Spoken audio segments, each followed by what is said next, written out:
मैंने यूपीएससी दिया था 3 बार और मेरा नहीं हुआ। मेडिकल कॉलेज में भी घुसने के लिए मुझे 3 अटेम्प्ट्स लगे। मुझे एक किस्सा याद आता है, मैं शायद 6-7 साल की थी और हमारे घर पे कुछ मेहमान आए थे। ये हंसी ने मुझे कुछ ऐसा इम्पैक्ट किया कि मैंने ज़िद पकड़ ली। यूपीएससी की तैयारी करते हैं, मुझे पता था कि मुझे क्या चाहिए। वो जो ख्वाब मैंने आपको बताया था, मेरे अब्बा ने मुझे कहा कि रूहा, तुमने जब ये शुरू किया था मुझे समझ में नहीं आ रहा था तुम क्या कर रही हो, but today I am proud of you. और मैं यहाँ तक इसलिए ही पहुँची हूँ क्योंकि इस पूरे दौरान मुझे फ़र्क नहीं पड़ा। मुझे फ़र्क नहीं पड़ा कि लोग क्या कहेंगे, लोग क्या सोचेंगे, लोग क्या कहते हैं, लोग क्या सोचते हैं। मैं बस अपने ख्वाब के पीछे ज़िद पकड़ के बैठी रही। नमस्ते, सलाम, मेरा नाम रूहा शदाब है।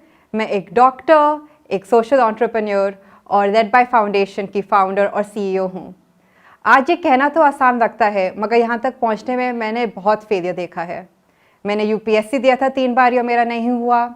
मेडिकल कॉलेज में भी घुसने के लिए मुझे 3 अटेम्प्ट्स लगे। मेरी एक फ़िलॉसफी रही है कि मुझे फ़र्क नहीं पड़ता। मुझे फ़र्क नहीं पड़ता कि लोग क्या कहेंगे, लोग क्या सोचेंगे या लोग क्या करेंगे। मैंने हमेशा वही किया है जो मुझे सही लगता है। मुझे एक किस्सा याद आता है, मैं शायद 6-7 साल की थी और हमारे घर पे कुछ मेहमान आए थे।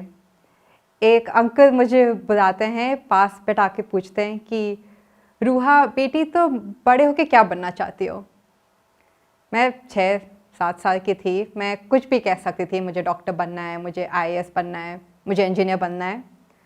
लेकिन मैंने कहा कि मुझे बड़े होके वर्ल्ड पीस लाना है। जैसे शायद आप सोच रहे हैं, अंकल भी उस वक्त मेरी बात सुन के हंसे, मगर उनकी हंसी, मुझे ये नहीं लगा कि वो मेरे जवाब पे हंस रहे थे। मुझे लग रहा था कि मुझे लगा कि वो मेरे ख्वाब पे हंसे। और ये हंसी ने मुझे कुछ ऐसा इम्पैक्ट किया कि मैंने ज़िद पकड़ ली कि मैं अपने ख्वाब को पूरा करके ही रहूँगी। मेरा जो ख्वाब था वो ये था कि मैं लोगों की हेल्प कर सकूं, कि मैं और लोगों की लाइव्स इम्प्रूव कैसे कर सकूं। मेरे अब्बा डॉक्टर थे, उनके सारे दोस्त डॉक्टर थे, मैं एक डॉक्टर के कॉम्पाउंड सेक्टर में ही रहती थी। तो मेरे हिसाब से लोगों की सेवा करने के लिए सबसे सही रास्ता है डॉक्टर बनना। तो हम बन गए, मगर वो उतना आसान नहीं था। जैसे मैंने आपको बताया, मुझे 3 अटेम्प्ट्स लगे थे मेडिकल कॉलेज में एडमिशन्स पाने के लिए। फाइनली मैं Lady Hardinge medical college New Delhi से ग्रेजुएट हुई। मैं डॉक्टर बनी 2014-2015 में। मगर फिर जब मैंने डॉक्टर की रियलिटी देखी और एक गवर्नमेंट हॉस्पिटल की रियलिटी देखी इंडिया में, तो मुझे रियलाइज़ हुआ कि जो मैं करना चाहती हूँ डॉक्टर बनने के ज़रिए, जैसे सोशल इम्पैक्ट एंड लोगों की बस लाइव्स इम्प्रूव करना, तो उसके लिए सिस्टम्स को भी इम्प्रूव करना है, हॉस्पिटल्स को भी इम्प्रूव करना है। भाई, पेशेंट के पास डॉक्टर तो होना चाहिए जाने के लिए, एक हॉस्पिटल तो होना चाहिए जाने के लिए। तो इससे मैं पब्लिक हेल्थ में गई।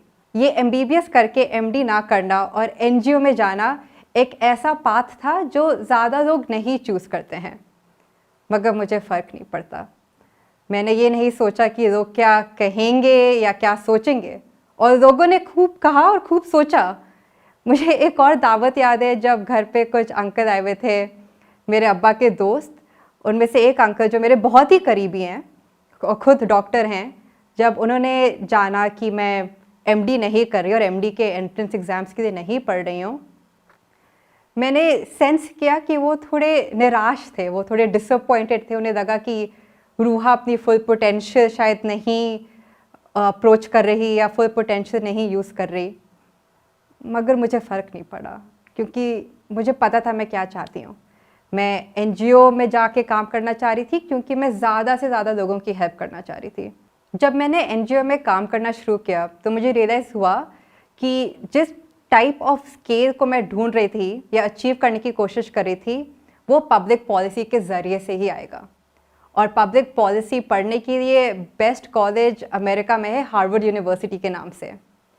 मैंने ये भी सीखा काम करते करते कि आईएएस ऑफिसर्स को फुल स्कॉलरशिप मिलती है उस यूनिवर्सिटी में पढ़ने के लिए। तो मैंने सोचा ये तो बढ़िया है, यूपीएससी की तैयारी करते हैं, आईएएस बन जाएंगे तो सिस्टम के अंदर भी पहुंच जाएंगे और उस यूनिवर्सिटी में पढ़ने के लिए स्कॉलरशिप भी मिल जाएगी। तो मैं लग गई यूपीएससी के एग्ज़ाम में। फर्स्ट अटैम्प्ट में इंटरव्यू तक पहुंची, सेकंड अटैम्प्ट में मेंस नहीं क्लियर हुआ और थर्ड अटैम्प्ट में प्रीलिम्स भी नहीं क्लियर हुआ। अब ये फर्स्ट सेकंड थर्ड अटैम्प्ट में मेरा रिज़ल्ट और घटता क्यों गया वो तो अलग कहानी है। और मेरा फोकस क्लियर था, मुझे जाना था Harvard university masters in public policy करने ऑन अ फुल स्कॉलरशिप। मेरा जब यूपीएससी में नहीं हुआ तो मैंने तब भी कोशिश जारी रखी और मेरा नीति आयोग में सिलेक्शन हुआ एज अ यंग प्रोफेशनल। मैंने वहाँ पे काम किया पब्लिक पॉलिसी पब्लिक हेल्थ में, और उस दौरान हार्वर्ड में भी अप्लाई किया। मेरा हार्वर्ड में सिलेक्शन हुआ, और सिलेक्शन हुआ उस स्कॉलरशिप के साथ जो स्पेशली उन लोगों के लिए दी जाती है जो लोग पब्लिक सर्विस में काम करते हैं। मेरा जो मास्टर्स का एक्सपीरियंस था हार्वर्ड यूनिवर्सिटी में वो बहुत अमेजिंग था। मैं बहुत सारे लोगों से मिली, बहुत सारे नेशनैलिटीज़ के लोगों से मिली। मैंने बहुत सीखा, बहुत पढ़ा, और मेरे पास बहुत सारे अपॉर्चुनिटीज़ भी आए। यूजुअली जो लोग करते हैं अपने मास्टर्स प्रोग्राम में अमेरिका में वो है कि एक प्राइवेट कंपनी में जॉब ढूंढेंगे और फिर अमेरिका में ही सेटल हो जाएंगे। आप शायद यकीन नहीं करेंगे मगर ये आइडिया कि अमेरिकन जॉब दे देते हैं, एक कंफर्टेबल लाइफ होएगी, ये एक सेकंड के लिए भी मेरे दिमाग से गुजरी नहीं। मुझे पता था कि मुझे क्या चाहिए। वो जो ख्वाब मैंने आपको बताया था, जो 6 साल की रूहा ने देखा था, वो ख्वाब अचीव करना मेरा गोल था। और हार्वर्ड होते भी मैंने वही किया। 2019 के मार्च में मैंने एक कंपटीशन के लिए अप्लाई किया हार्वर्ड में। ये कंपटीशन होता है सोशल एंटरप्रेन्योर्स के लिए। आप अपना आइडिया ला सकते हैं, अगर उन्हें पसंद आता है वो आपका आइडिया इंक्यूबेट करते हैं तो आपको सारे फाइनेंशियल और पर्सनल रिसोर्सेज देते हैं ताकि आप पढ़ाई करते वक्त अपने सोशल स्टार्टअप को भी फिर शुरू कर सकें। तो मैंने अप्लाई किया इस कंपटीशन के लिए, और मेरा आइडिया था कि मैं इंडिया की मुस्लिम वुमेन के लिए एजुकेशनल और एम्प्लॉयमेंट अपॉर्चुनिटीज़ बढ़ाऊँ, क्योंकि मेरा ख्वाब तो वही था कि मैं अपने देश के लिए क्या कर सकती हूँ। मास्टर्स प्रोग्राम में स्टूडेंट्स बहुत बिजी होते हैं। मेरे पास पढ़ाई थी, मेरे दूसरे जॉब इंटरव्यूज़ थे, सोशल इवेंट्स थे, क्लब एक्टिविटीज़ थी। मुझे याद है इस कंपटीशन की डेडलाइन थी मार्च 30, 2019। मैंने 48 आवर्स बैठ के अपना पूरा ऐसे एप्लीकेशन कंप्लीट किया, अपने एक फ्रेंड को सबमिट किया ताकि वो फीडबैक दे सकें, और एडिट किया, उनको वापस भेजा, उन्होंने फिर से कमेंट्स दिए, और फाइनली मैंने एप्लीकेशन सबमिट की। कुछ हफ्ते बाद इंटरव्यू कॉल आता है, और इंटरव्यू के लिए भी मेरा स्केड्यूल उतना ही बिजी था। मुझे याद है मैं शायद मॉन्ट्रियल से ओवरनाइट बस लेके वापस आ रही थी, सीधे इंटरव्यू के लिए पहुंची। मगर मुझे उस वक्त कोई डर नहीं था, क्योंकि ये इंटरव्यू पैनल क्या जानना चाह रहा था, ये जानना चाह रहा था क्या कि मैं ये सोशल स्टार्टअप क्यों शुरू करना चाहती हूँ। और ये ख्वाब तो 6 साल की उम्र से था, ये ज़िद भी तब से थी, तो ये बताना काफ़ी आसान था मेरे लिए। मुझे याद है इंटरव्यू के शायद 4 हफ्ते बाद मुझे एक फ़ोन कॉल आता है कि मेरा सिलेक्शन हो चुका है इस कंपटीशन में। मैंने हार्वर्ड में मास्टर्स ख़त्म करके अमेरिका में जॉब नहीं ढूंढी, इंस्टेड मैं वापस इंडिया आई अपने सोशल स्टार्टअप पे फुल टाइम काम करने के लिए।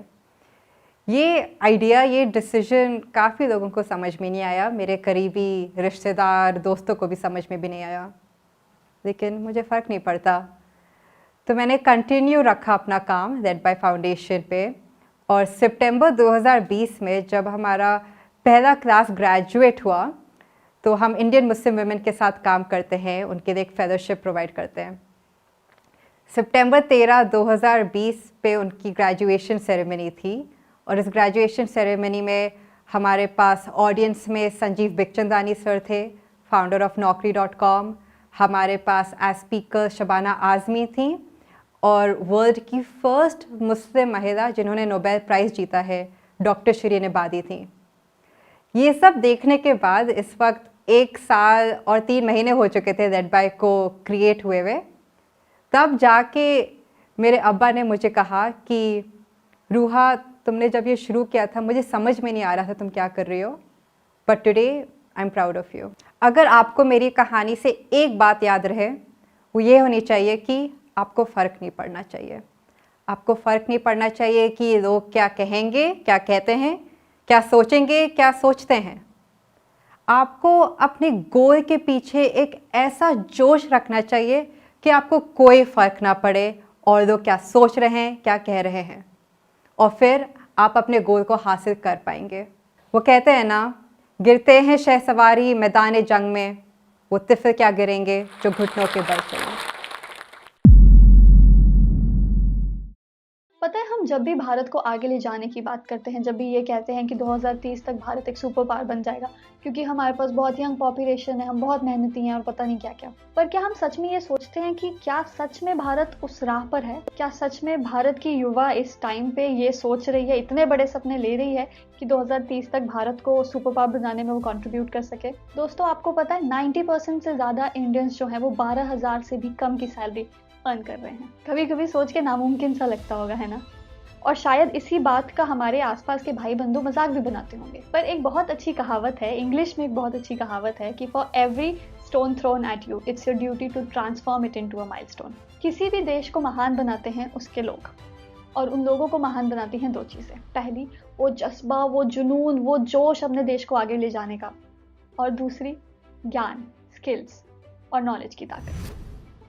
हम सभी जोश टॉक्स के परिवार के मेंबर्स हैं और रेगुलरली अपने ही जैसे रोल मॉडल्स, भारत के असली हीरो हीरोइंस की कहानियाँ जोश टॉक्स के यूट्यूब चैनल पे सुन के खुद को जोश से भर रहे हैं। पर अब सिर्फ जोश से काम नहीं चलेगा। अब हम सबको मिलके वो पहला कदम लेना होगा। वो पहला कदम लेना होगा भारत को सुपर पावर बनाने के लिए, जिसके लिए हमें सही नॉलेज और स्किल्स देने के लिए आया है जोश स्किल्स ऐप। हमारे जोश कम्युनिटी के मेंबर्स द्वारा ही बनाए गए जोश स्किल्स ऐप पर अपनी सालों की कहानियाँ, एक्सपीरियंस और एक्सपर्टीज़ के थ्रू हमें वो स्किल्स सिखाए हैं जिससे हम 2030 तक मिलके भारत को महान देश बना सकते हैं।